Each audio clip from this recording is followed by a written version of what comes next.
You know, it's not ready. Yeah, one of those things where unbelievable, John. It's the type of technology when I was cleaning my airfield the other day because that's what one does in their backyard. I had to bring out the industrial car to clean off because the planes fly off my backyard. As I was flying, I noticed someone graffitied the side of my building where I keep a plane or two.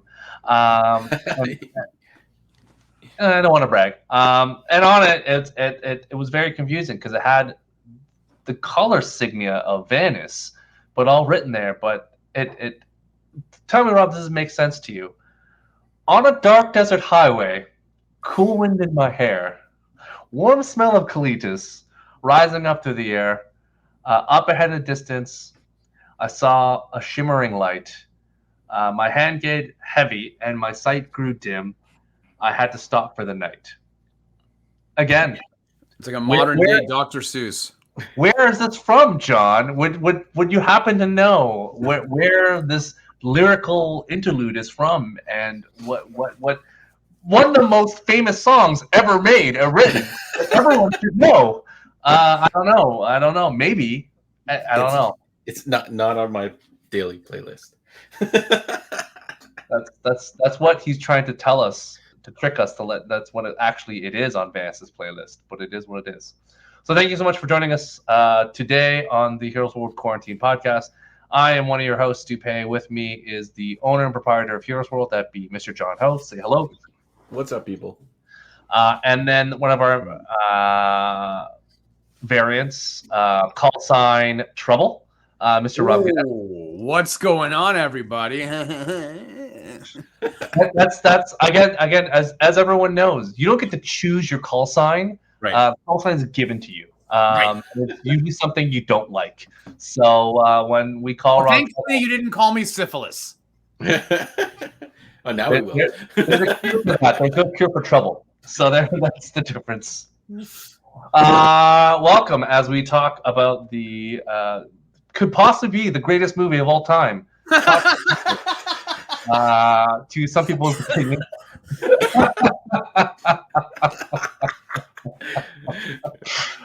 One would say not since Lawrence of Arabia has there been such a classic film that's been produced. Rob's choking on his syphilis.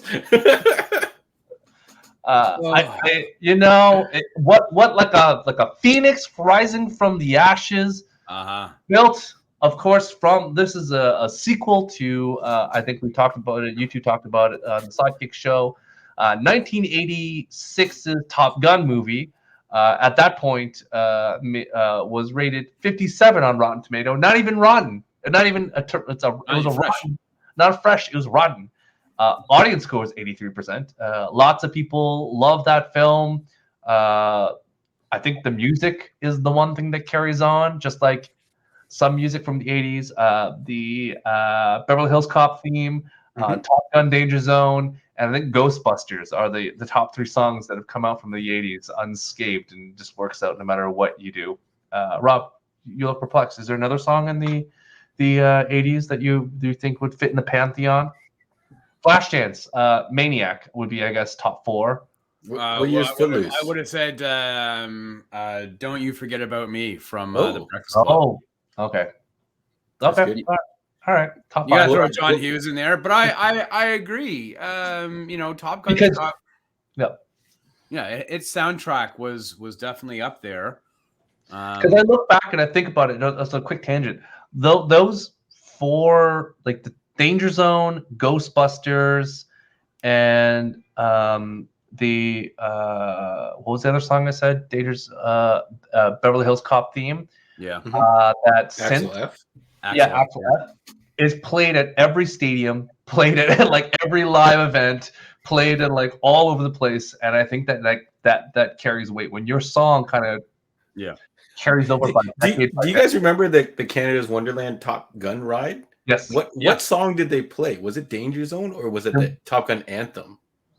I think it was Danger Zone when originally when it was. Maybe it's Danger Zone when you actually get on the ride and it takes off, and when you're waiting in line, it's the anthem. The dun, dun, dun, dun, dun. I don't know. I don't remember. honestly don't remember. Now and it would just crank nonstop. Honestly, Canada's Wonderland wishes it has a Top Gun ride, because after the success of this movie, it would be good to rebrand it. They rebrand it. It was Paramount Canada's Wonderland, and now it's Snoopyville. Yeah, I'd add Karate Kid Part 2's Glory of Love to the list. That was a track. That's not even on the top. It was nominated for the Oscar or the Academy Award along with Take My Breath Away. Oh yeah, Take My Breath Away too. That's another one too. But not. Yeah. Okay.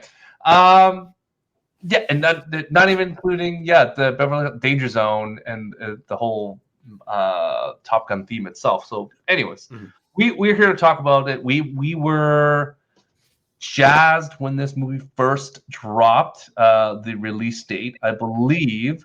Rob, do you know the official? You remember the official release date of Top Gun Maverick? Do you remember on the top of your head when it was originally supposed to come out? Yeah, I believe originally it was supposed to be. I thought it was November of 2019 or 2020. No, John, do you have a guess? No, I want to say it was 2021 that this was originally slated. No. Incorrect. July 12th, 2019. Wow. Then it was pushed back to June 26th, 2020. I guess, 2021, we would have still been in the pandemic. Yeah. December 23rd, 2020. Then July 2nd, 2020. And then now pushed back to November 19th, 2021. And then now pushed back to Memorial Day, which just happened, which was in the year of our Lord, 2022. So that's 1, 2, 3, 4, 5, 6 dates pushed back, like Wonder Woman. That was the thing. When we first saw that trailer, I think we all lost our damn minds. I think John was talking about buying matching jackets. We were all ready to go. Top Gun jackets. I don't think anyone said they were not interested in that. I think we're all on board. For the official licensed one, it's almost $600. Alpha Industries or something actually has a licensed one that says Top Gun on it. I looked at it. Here's the thing. The fun fact is that in that trailer originally, they had that the Taiwanese flag. Yeah, they modified it. Yeah, and then they modified in the trailer because like, oh well, China. In the movie, it's unmodified. It's back. They're like, it's not going to be showing China. Screw it. We're putting the patch back on. We're not taking it off. So they just left the patch in. There's a giant FU. So that was a cool. They're like, I'm not playing China. Whatever. Let's carry on. Yeah. So, all right, John. So that's the ramp up. The just the reviews itself for Top Gun Maverick, 97% fresh on Rotten Tomatoes. 99% audience score. Everyone came out of that movie pretty much yippee-ki-yay. John, where do you fall in this camp? Are you the 1%ers? Are you not a fan? Where are you? No, I have to follow. Like when you open up this show and you said perhaps one of the greatest movies ever made. I'm in that camp. That's my camp, man. I was hyping this movie up so much. I don't know why. For some reason, sometimes I roll with big crews to these movies and stuff like Doctor Strange. Everybody's hitting me up. But for some reason, for this movie, everyone's like, yeah, I'll catch it later. And I was like, yo, look at these reviews. Yeah. And the Rotten Tomatoes went from, 5 reviews, it was 100%, to 10 to 15 to like, double, like, 30 something reviews. And still at that 90 something percent. And I was like, yo, this is going to be hot. This is the movie you want to see. And I'm itching to see it again. So I'm in the camp of this is going in my top 3. I think a Tom Cruise movie is definitely in my top 3. And I think it's going to be this one. It is the most successful Tom Cruise weekend box office film of all. Mm-hmm. He's never made more money. I think 157 was the number he made, which it counts Memorial Day, but nonetheless, his Mission Impossible movies don't make this type of money. Yeah, and he's had some bangers, but yeah. Rob, what are you? Are you the 1%er? No. I really enjoyed this movie. So I'm stoked. I do want to see it again. I intend to see it again. I can't wait to get into it, to talk about it with you guys. Mm-hmm. I will say though, very quickly, Stu, the shows that you mentioned, the movies that you mentioned, Beverly Hills Cop and Top Gun, with their theme songs, Axel F and the Top Gun theme, both composed by Harold Faltermeyer. Yep. So, it was pretty cool that, got the lock on the synth beats. Yeah. We did a review just recently of Obi-Wan the first 3 episodes, we talked about nostalgia and the itch. And this is how you do it, right, man? This is how you do it. Interesting. Yeah, I went to this film cautiously optimistic because, again, I think we've been. Man, I don't know how. Hoodwinked. We've been hoodwinked before. The hype train was out of control for this movie. 100%. It is, but I think part of it was just like, oh, it's Tom Cruise, and the gumption of like he refused to play. It's like, this has to be in theaters. I don't care. I'm basically holding the line. And all due respect to him, he made the right call. Like, this is a theater film. Watching it in IMAX or big screen with the big sound and everything really is an experience to behold. Yeah, go see IMAX if you can, folks. There is a difference between CGI and real planes, and this was one of those things where real shone through, and it was a real big deal. Is it a perfect movie? No. How did dare it do you? its best? All right. Well, there's been some. Stu always talks of level of execution. I'm saying, John, there's been 2 women that were in the franchise who were not welcome back. One who made it basically say the only reason I didn't come back was because I'm fat now. And I recently rewatched Top Gun 1, and the chemistry is not there. 100%. Yeah. So I don't know if we want to get into spoilers on who does appear and who doesn't appear. Well, I think the trailer shows Kelly McGinnis isn't there. So it's like, goes without saying. And you can Google, Kelly McGinnis was the only person who was, kind of like, yeah, they didn't want me back because I'm fat. And I'm like, okay, well, that's a thing. The way they kind of treat women in the film is fine. It is what it is. Not great, not bad. They're just kind of there. So I think there's things. Is it a perfect movie? No. But John, Yes. what is your? Are you now breaking? Are you going to the undiscovered 11? Like, where's your score out of 10? Yeah. So yeah, I have to break the ceiling because the hype train was up here already, and my personal expectations of this movie was already up here. We all know, like, whatever you think of Tom Cruise, you love or hate him or whatever, he puts everything he's got into these movies. So I don't know quite what happened with Mummy, if maybe just too many people got their hands into it, but everything else that he has had control over, say what you will about him, has never failed to deliver for his audience. He's in it 100%. He could be on the the stadium go, what more do you want from me type thing, or are you not entertained? And people will be like, okay, he's got a point. But yeah, this has to crack the ceiling. How much does it crack the ceiling by? I don't know. I want to give it 20 out of 10, but I feel like I can't go to that extreme right now. Let's say 12 out of 10. Let's give it a number, 12 out of 10. Rob, I don't even know what to say. You can't, like. Okay, we'll talk. Yeah, we've established in our mythos in this podcast that like 11 is truly the highest, because, and this is Spinal Tap, what's higher than 10, the joke is 11. Even when you go on the IMDb page, it's not a rating of 10, it's a rating of 11 on This is Spinal Tap. That's the joke. The bit is it goes up to there. Now to go to 12, what is the 12? Like that's it cranks it up. It's one more notch from your Spinal Tap metaphor or reference. No, you just missed it. Rob, what are you giving it a 10? Well, I'm not giving it a 12. Get out of here. No, I will not. I want to give it a 9, but I feel like it's an 8.5. So I think I'm going to commit myself to an 8.5 on it. Wow! Why in what? No, I'm gonna go 9. I'm gonna go 9. You can't give it a 9. What happened? I want to know what happened. Like what? I feel like you should at least give it a 9.8. No. Which is a super crispy mint comic book. I want to know what the, like, even the fact that you even said 9 or 8.5. What was it that? What was the contributing factor? Because I'm curious to know what was it. I think he's indicated it's the plot. I think. Well, listen, he's going to knock the plot. I think it is a very carbon copy of the first movie. I think it's I think some of the character development of some of those other characters is kind of left on the floor. I feel like it kind of drags a little bit. Specifically, his When we don't really the closing need the credits. We don't need the boat scene with him and his girl and Pam or whatever her name is, Penny.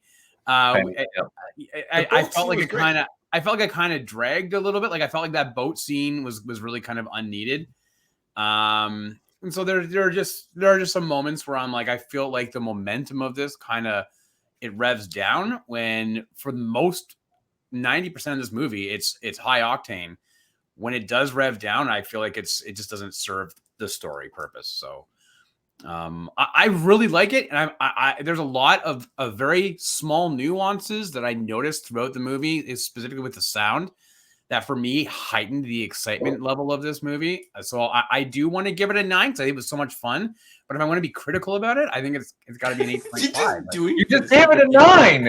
Yeah, no, I'm not critical. You're back at 8.5 now? No, I'm giving it a 9. But I think I could see a world where it could be an 8.5. That's all.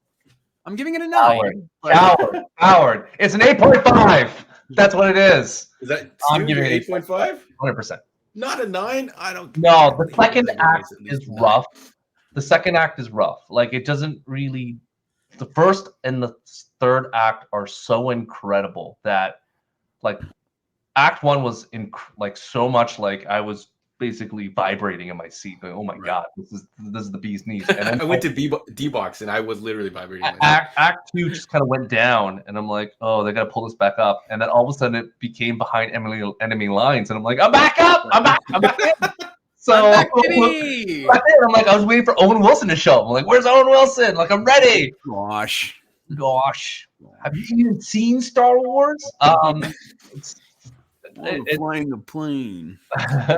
It's Lokis. How many Lokis? I look around. This is a thing where I was, it's fine. I just think that the act 2 part was kind of rough. It is fun. It is a fun movie though. Like it provides you no more than what it promises, right? Like it promises you high octane fun. Everything you see in the trailer, there's a lot more fun stuff in it. So it gives you what it tells you it's going to do. And for that, you are as a movie watcher completely rewarded. You're not bamboozled by fake scenes like you get with the Marvel movies. There's none of that stuff. It gives you everything that you felt in watching those trailers and then more. So you are rewarded. But whatever your thoughts are on the first movie and the faults of that first movie, they do transcend and carry over to this one as well, right? Yep. All right, let's go to spoilers because I got some complaints. How dare you? So let's go to spoilers. Let's get to that point. John, you're like the 16-year-old who just sees a boob for the first time. You're like, right? And we're like, and Stu and no, I you like, do not compare the movie like, of the decade, century, whatever of all time to a teenager seeing a boob. Anyways, go ahead. John, give us your thoughts. Yeah. Give me your list. All right. So are we going full spoilers, folks? Full spoilers? I've already done the thing. Spoilers. John! Buddy. Spoiler alert. So yeah. How long did it take us to get that done, John? Like 2.5 years. We took a step up from the hand waving. But top to bottom, I think this movie is. I want to say it's flawless. Other than you can make fun of the plot point of it's very Star Wars: New Hope shooting the open port in the back of the Death Star or whatever. But I feel like this actually executes it better. I'm not quite sure what you mean, like the second, what you're defining as slow in the second act. I did find the Penny character, who is what's her name, Jennifer Connelly or whatever. Yeah, I thought she was pretty strong. Like she owned her own business. She was running that bar. She was very clearly in charge. Everyone was respecting her, and then she takes command of this ship. I feel like that scene was to show that Maverick is attracted to this woman because she is kind of just like him. She's a master of the kind of things that she does.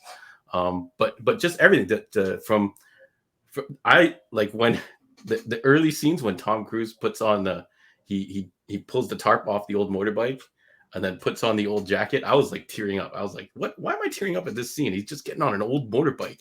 But you're just like, wow, this is how you do a legacy follow-up. This brought back everything and nodded to everything you wanted to nod to from the first movie. I don't feel like it really had any fat to trim. Like if you said, let's trim some stuff, maybe you cut some scenes a little bit shorter, but you don't, they didn't have I guess you could have brought back Meg Ryan, but they cover her in the story that she's a character that passed away and kind of causes this rift between Maverick and Goose's son.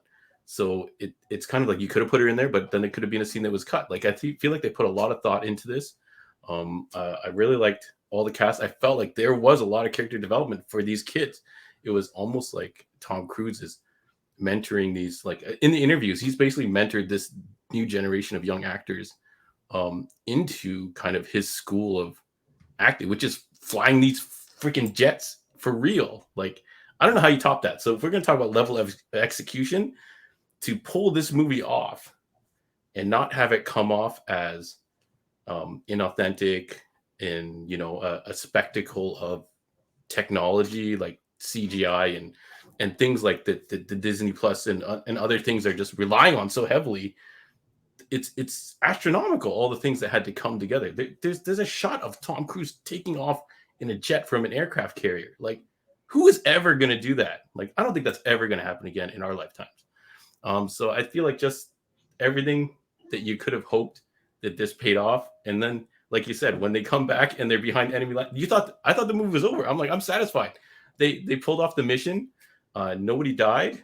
We're done. We're out. And then they proceeded to follow it with additional amazingness that really paid off. So I don't know. I can't not just love everything about this movie. I'm gonna own this, like, with all the streaming stuff. I don't think I've bought. I'm trying to think of the last Blu-ray or movie that I've actually bought, or even like been waiting for that release. This movie I'm 100% gonna buy. I'm gonna buy whatever the highest edition is, the Steelbook 4K, even though I don't have a 4K player. Yeah. If they go back and make a vintage Laserdisc and press it, I'm gonna buy that shit. So yeah, I feel like I'm too biased. I can't really see any of the faults in this movie, so I'm gonna have to hear what you guys think that causes it to lose a point and a half, whatever you want to call it. But yeah, it is definitely gonna go. It's for sure in my top 5. I think it's gonna go in my top 3. It has everything in it. Like it has the nature. It's basically a sports. Would you guys say it's an action movie or a sports movie? Because of all the practicing and the teamwork and all that kind of stuff. So I feel like it's almost, I think me and Rob classified the original Top Gun as more of a sports movie. And I feel like this almost falls in that category. But yeah, I've got to stop talking. Otherwise, I'm just going to keep going on about how awesome this movie is. Rob, give us your thoughts. I'm really happy that John loves it as much as he does. I think it's great. I think it's great that people do love it like that. I did not have a tear in my eye when Tom Cruise jumped on that motorbike, but I'll tell you what, I did have a tear. How dare you, cold, dead-hearted man?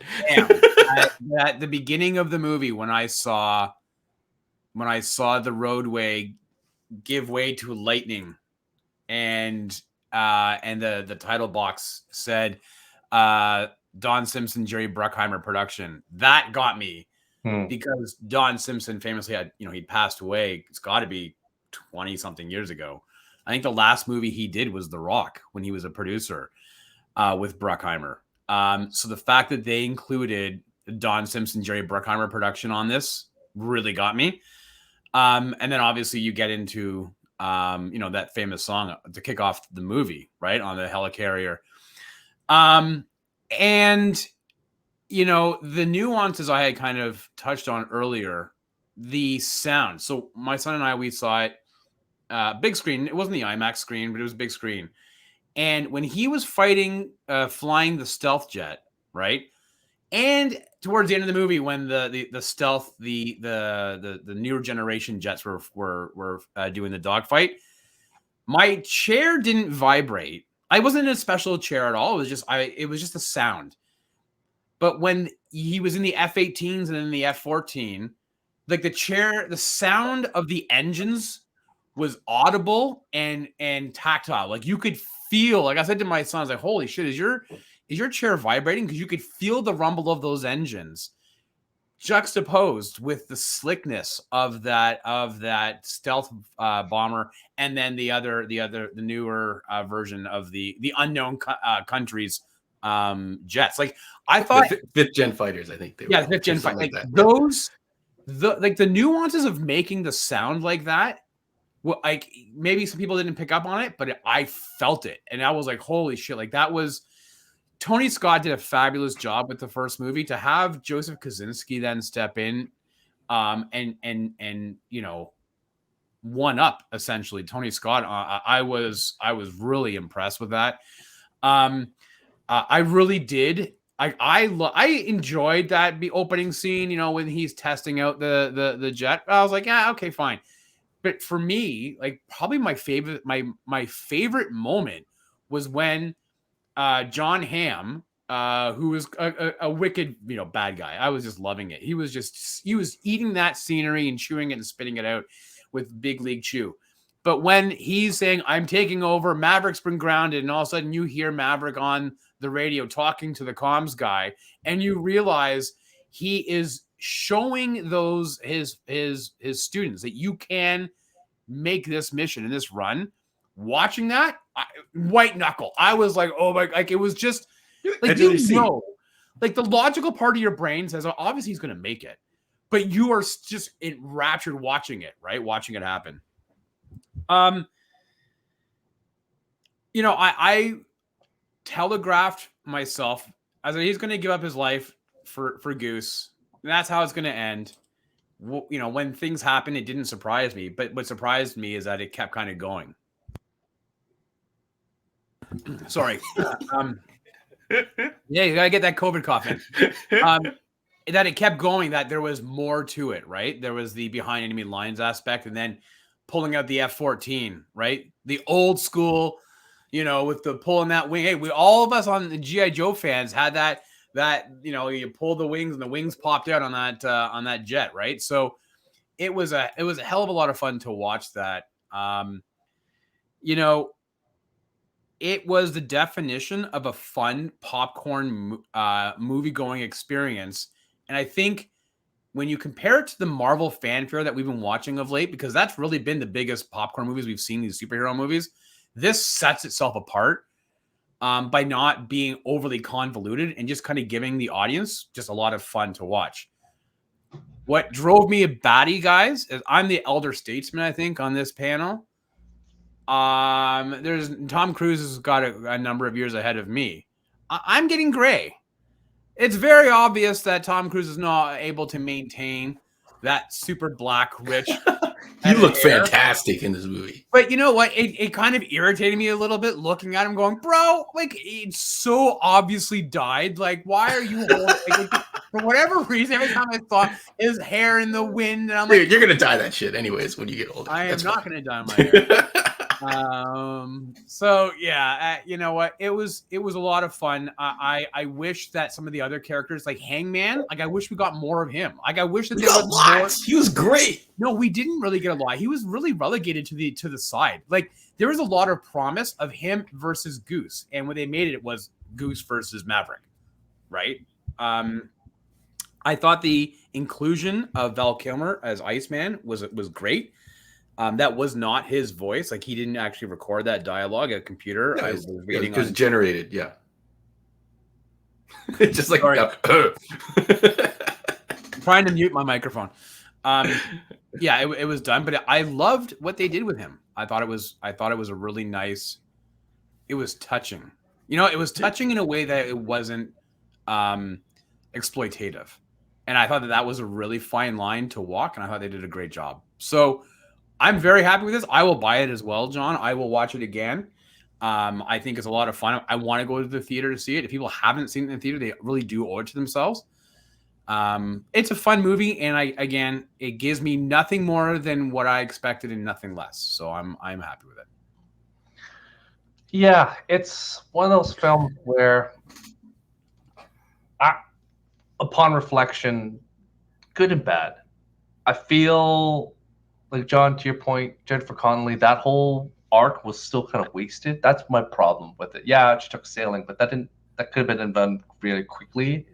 The way it kind of interjected was kind of like, okay, sure, whatever. Like it just took the momentum kind of in a different direction. We didn't really need the love story between him and Penny in this movie. Like it just could have been knocked out. Like we don't even need to do. It doesn't have to be there. Because what I wanted to see was more of the dynamic of the fighter pilots. Like we saw all like my boy Manny Jacinto from The Good Place was in this movie, but he's clearly cut. Like there's like, oh, there he is. There's Fitz, and you see him, and you're like, and you see in the background, and you see Manny Jacinto like just there. There's like 10 of these fighter pilots. You're like, oh, you kind of just hit their names. It's like, oh, there's Fitz, there's Halo, there's like all these names, and you never really dealt with any of them. Like outside of Lewis Pullman, who was Bob, who was the most recognizable person. Also, the son of Bill Pullman from Independence Day. I was glad that he was also there for fighting the good fight. Like really, like a lot of these characters. Like if I gave you $100, John, to tell me what Payback looked like, you wouldn't be able to tell me who Payback or Fanboy was. Like you're just like, who are these people that you're mentioning? Could you even remember what plane they were in or any of these characters? I said Phoenix. Fanboy was in the trailing plane. He was in the last plane Phoenix. of the mission. Phoenix. I don't know Phoenix. No, Phoenix was the girl. Phoenix is the girl because she crashed. She crashed and came back. Yeah, she was. Yeah, like they're like most of these characters, you have no idea what's going on. Like John Hamm, who was Cyclone, and I'm sitting there like, okay, wicked call sign. Like everybody has the coolest call signs. I'm like, this is ridiculous. No one would have all these cool call signs. So that was, a thing. But that's only military people would know because again, you don't get the cool ones. Like no one. I'm probably sure there's not a real Iceman in any of the Navy. There's probably no one. It's so basic. No, but like you earn your nickname. It's not like you just like you don't get to like Rob one day is like, you know what, John, start calling me Iceman. It's like no, you don't get to call yourself that or call yourself the Duke. Like these are situations that happen when you call you that. Yeah, like T-Bone. Like this is not how it works. So I also was kind of a little impressed with the gutlessness that they chose a country of unnamed origin. Are they fighting, are they fighting? Who are they fighting? Are they fighting Canadians? Are they fighting, New Zealanders? Like, who are they fighting? Like, unmarked planes? No. I think that's purposefully done so that it can age well, and you don't specifically target out somebody. Well, it's got to be a country that has snow, so it could be Greenland, Canada. Could be Canada, could be Russia, could be Finland, could be Sweden. Yeah. Go rogue. Mongolia. Those Mongols. Yeah, it was one of the things where I'm like, okay, you chose a country, you didn't mention it. It was basically it's just like the first Top Gun movie, glorified like join the Navy. It was like, hey, you want to join the military? I'm like, oh, I see what this movie is. I get it. Like it's a thing, and I'm like, all right, cool. Like I was just. Again, like I said, not pleased with the way they dealt with the female characters, not really giving them anything. They were there, but token they were there. The team building stuff was fine. But let's just say the one thing that really got me like wow, and got me a little teary-eyed was the Iceman scene. Like let's talk about that for a second. That Val Kilmer scene was probably the best scene in the entire movie. Just because of, not because it was the best acted, not because it was just the moment of, we all know the trouble that, the health difficulties that Val Kilmer has had. He's had throat cancer and he's unable to talk. So that scene in particular, he can't say anything because he can't. But when he does speak, it's because they used an AI voice. That's not even Val Kilmer talking. They digitally recreate his voice. There's an AI company that was able to pull all his acting reels from his old movies and basically are able to make a digital version of Val Kilmer.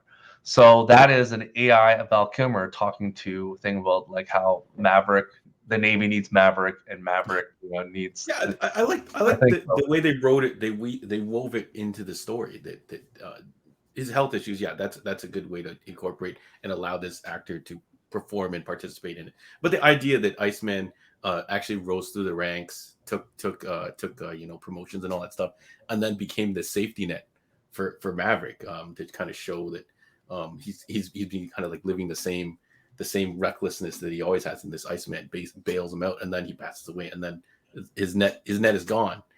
So I like the transition of Maverick to kind of growing up, and that's why I feel like that's why you needed also the love story for him to settle down with it. But yeah, it was a beautiful moment. And then like Rob says, when he cracks those wings into the coffin, like if you're not feeling sad at that moment, or respecting, or or thinking of the veterans and those who've served or serving and all that kind of stuff now, then yeah, I think you're a heartless bastard.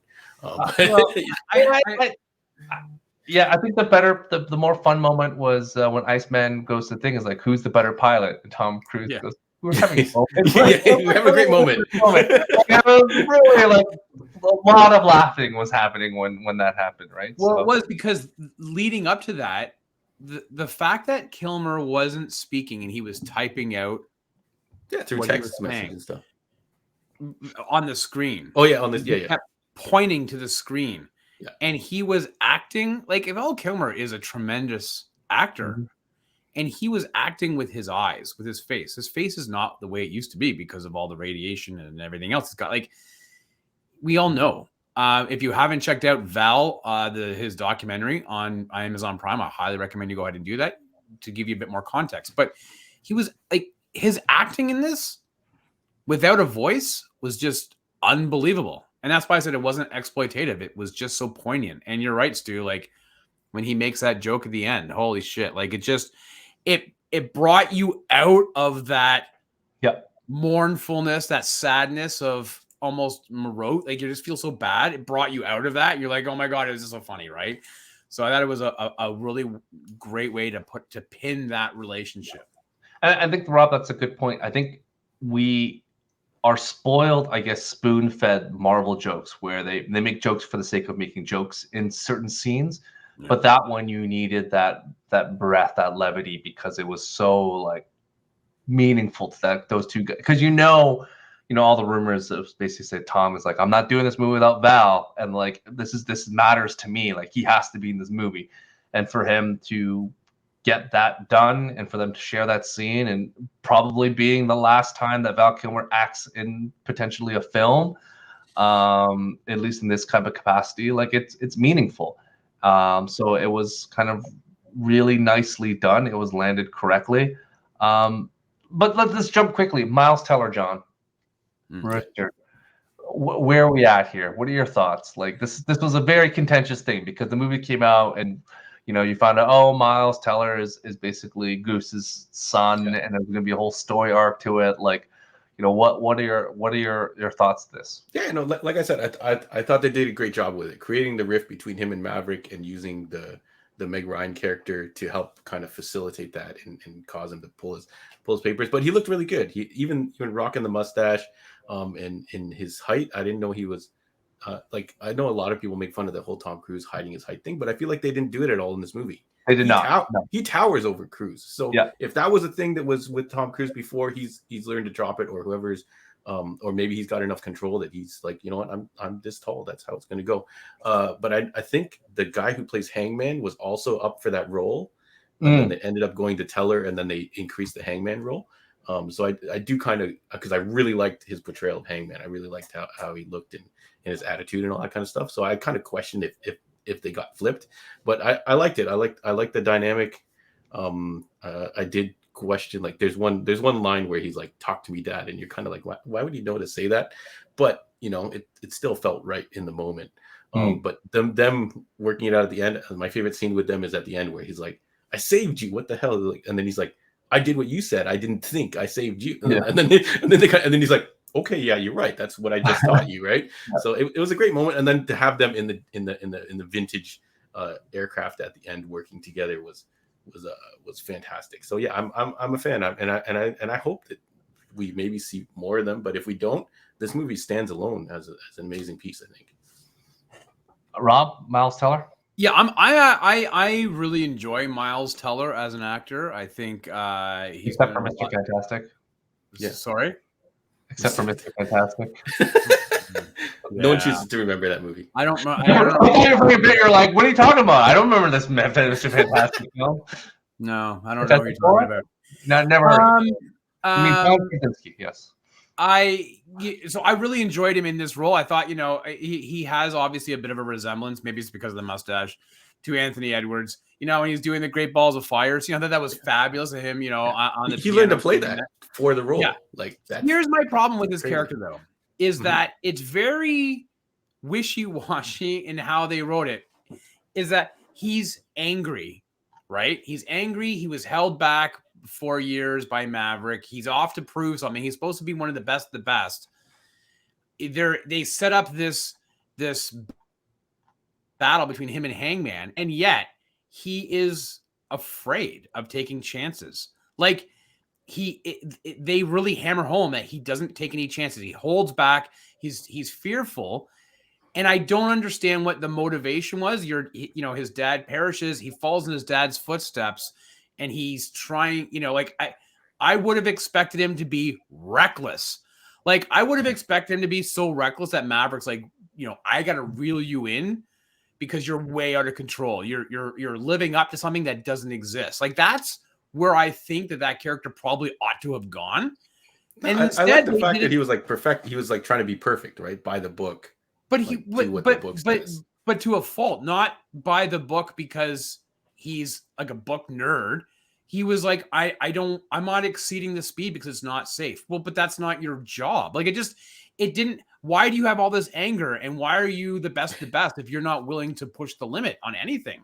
Like, that's why I was like, what type of character are you? Like, I felt like it was, you're presenting me this, but if I move the fondue or the fondant, oh, it's actually chocolate underneath. I don't want chocolate. I thought it was a full, I thought it was You hungry? I thought it was tiger tail cake. You hungry for some chocolate fondant? It's chocolate. I don't want that. So I was just kind of disappointed. Like, I didn't understand why his character was written that way, because it was very. Listen, at the end of the day, he did a fantastic job with what he was given, but some of it just, his motivations didn't make any sense to me. It was one of those things where we talked a little bit. If you haven't watched our Obi-Wan pod, it's they're walking this fine rope when you're doing this type of reboots, and I think there's been tons of articles already saying, hey, Hollywood, don't take this thing as like verbatim, as in like reboots are good. You have to have purpose, has to have a soul, has to have reason, and this movie did it in all the ways that you needed to do, in terms of, as I think, John, you mentioned, Tom Cruise in this movie is acknowledging he's old, is acknowledging he's not the best, acknowledging that, he's not that tall. Like, these are things that Tom Cruise would never have done a few years before, in terms of like acknowledging these things. The fact that he's even short in period, because he's notorious to have, like, everyone has to be kind of the same height as him. As in John Reacher, and Reacher as well, yeah. Jack Reacher. So, like, the fact that he's kind of doing it, this is like, okay, maybe Tom Cruise has turned a leaf on terms of that. But it's a film that acknowledges that the whole film is about aging and growing, and it's like you just can't be stagnant. So, that's kind of the line through it. And yes, the $11,000 hour usage of jet planes and all this stuff helped, but I think it's one of those things where it kind of did everything it had to do and did it well. I don't know if anyone's able to replicate it, because we've seen so many of these like reboots / legacy films come out, and I don't think any of them hit as much as Top Gun does. I think it hit really well. And Rob, I think the simplicity, to your point, of the plot is why it worked. It's when you go too deep. Like, I love Blade Runner, and I love the sequel to Blade Runner, but the sequel for Blade Runner isn't a light romp in the park. It's not like, oh, we just have to find this. Like, the plot isn't just find robots. It's, oh my God, there's like layer upon layer, and I could see why people were like, Blade Runner is not for me. To 2049. So this was, as you could simply put, just Tom Cruise and fire jets, and it worked. When you have that, and you have charisma of actors and heartwarming scenes, then this is the secret sauce. I just am worried that we're going to see a bunch more of these in the next few years, and they're all going to be just Garbaggio. Yeah, So Ferris Bueller's retirement party. No one's gonna achieve this unless Tom Cruise goes and does Days of Thunder, and goes with the same enthusiasm. yeah, but by that point it'll be F1. He won't be Yeah. it won't be Daytona. It'll be him in Europe on one of those like basically. You better believe he'll drive an F1 car, sure. 100%. He wouldn't be. Yeah, it'd be an F1 car. He wouldn't be Daytona. I think there's an important, and maybe we gloss over it, or maybe it's a given.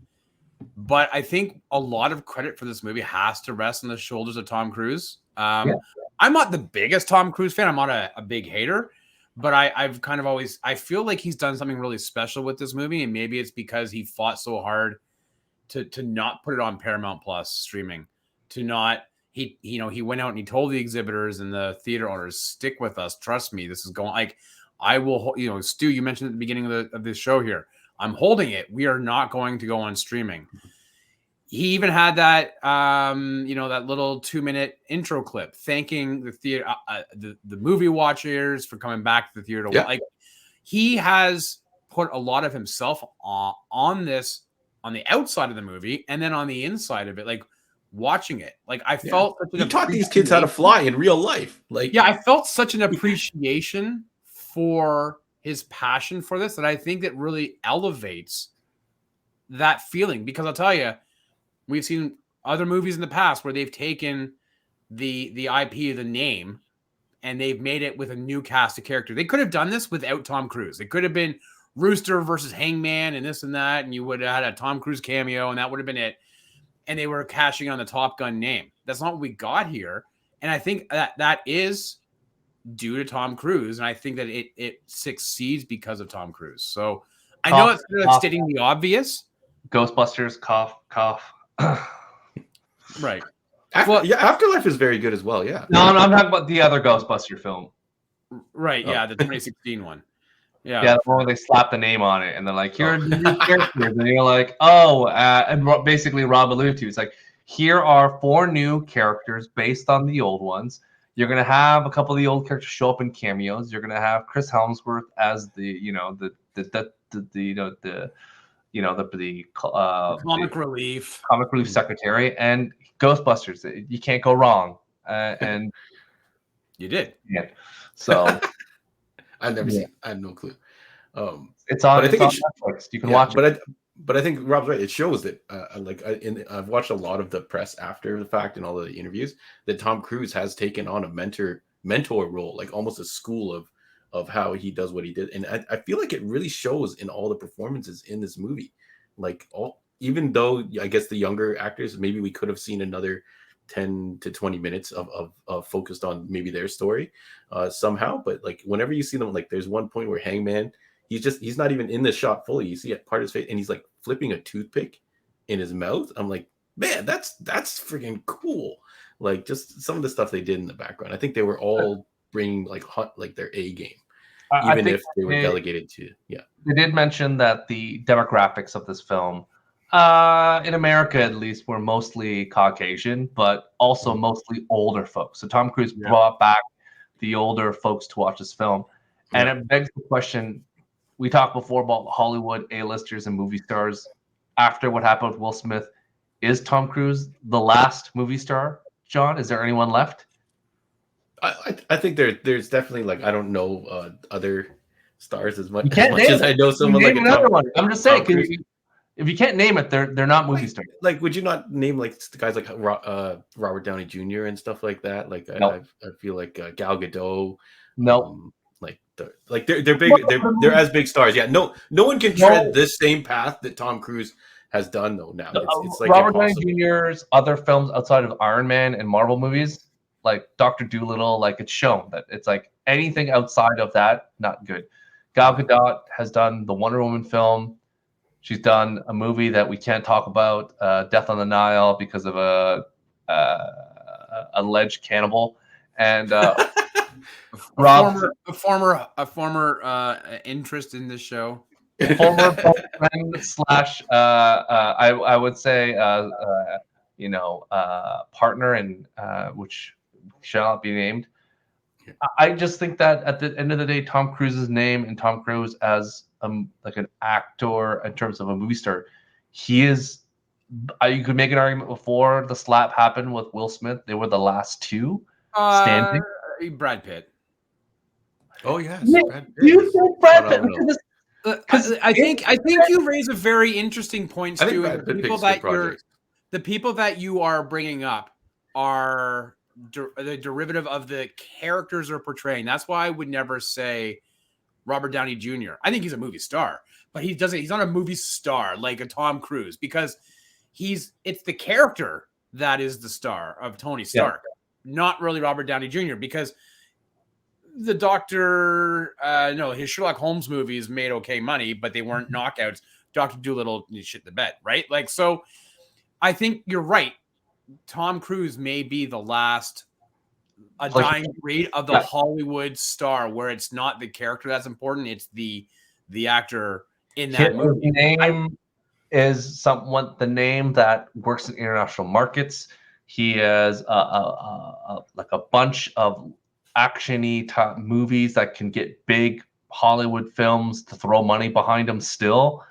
I don't know if Robert Downey Jr. is like, I want to build an action movie, like, give me $200 million. I don't think anyone's going to line up and be like, yeah, here, Robert, here's $200 million to make an action film.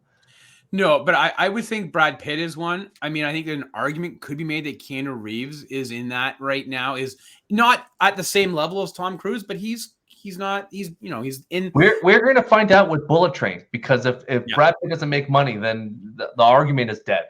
Yep. He has to make $500,000 off a Bullet Train, because Brad Pitt himself, as we've talked about 100 times, is just a beautiful character actor.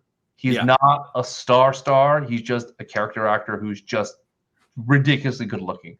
And I think that's the problem with him. And I think you could say Ryan Reynolds. I wouldn't necessarily. I think The Rock is more of a product as opposed to a star. So I think Ryan Reynolds could be up there.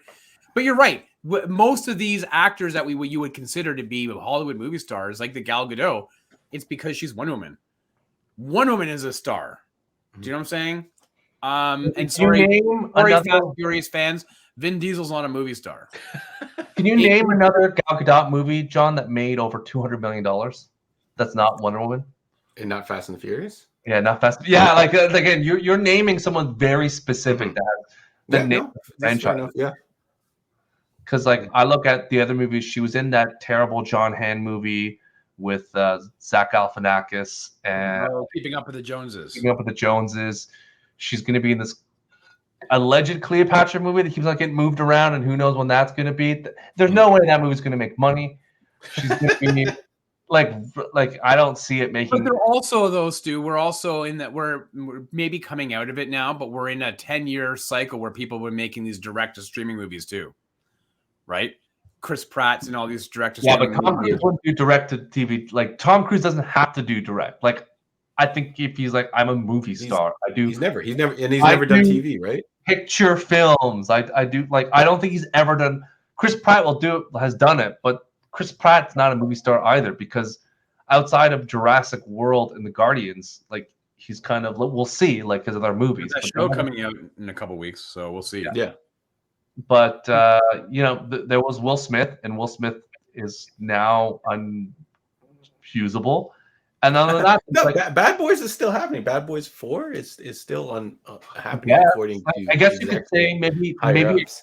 But I guess the closest you could say Tom Cruise-esque would be Denzel. That's about it. Okay, yeah, Denzel, yeah. But even Denzel, it's his films are fine, but do they make the bank that Tom Cruise does?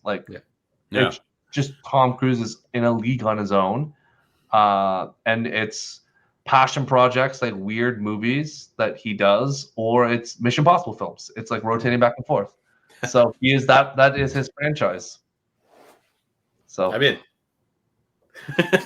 Yeah. Well, yeah, we got 2 more of those movies, and then we'll see what they do with the franchise, right? But yeah, we're gonna see. All right, John, tell us what's going on at the store, where they can find you in the real world. Yeah, so yeah, if you're not following, the latest updates can all be found on our Instagram and Facebook, which is Heroes World Online. They're both linked together, and they'll take you to all of our stuff, the podcast shares, the product links, all that kind of stuff. So definitely hit us there, and you can also message us through either of those means or any of our media means, and I'll find those messages and I'll get back to you as soon as I can. If you're hopping around in the real world, the desert of the real, as we like to say it. We're on 8601 Warden Avenue in Markham, Ontario. A whole store filled with tons and tons of fun stuff. So if you like to see things in the real world, you like to touch them, you like to see them, you like to hold them in your hand and choose what you want. Or if you want to come in and get some recommendations, definitely hit us up. Andre is there and I'm there. And you sometimes will see a cast of other people. Once in a while, you'll run into a Wild Stu and maybe in a rare occasion, a Wild Rob. But thank you everybody for always supporting and sharing. So thank you. Rob, Hey, buddy. Psychic show. Oh, it's going to be a lot of fun. Listen, Top Gun came out in 1986, and the year before that, we had a movie called Back to the Future, starring a one Canadian named Michael J. Fox. So you're going to want to join John and I Monday night, 8:15 p.m. live on YouTube, Facebook, and Twitch. Hit this link and you'll join us. And you know what? You can watch Back to the Future. It's been a while. You can revisit it. It is on Netflix and Amazon Prime in Canada. So definitely, you got nothing going on this weekend. Throw it on. Yeah. If you're not watching Top Gun Maverick again, that's right. Check out the exploits with Doc Brown and his 1.21 gigawatts, and then join John and I as we revisit Back to the Future Monday night live, 8:15 p.m. on YouTube, Facebook, and Twitch. Awesome. Well, thank you all for joining us today. Please let us know your thoughts on John's greatest movie of all time, Top Gun Maverick. Let us know in the comments. It's a 12 out of 10, baby. And I want to give it 20. Can I retract my answer and say 20 out of 10? Anyways, it's a fantastic. And John, doesn't matter. The map doesn't matter. We just established it already. Luckily, we can't be demonetized because we don't make money. So you can do whatever you want, John. That's not my channel. It's yours.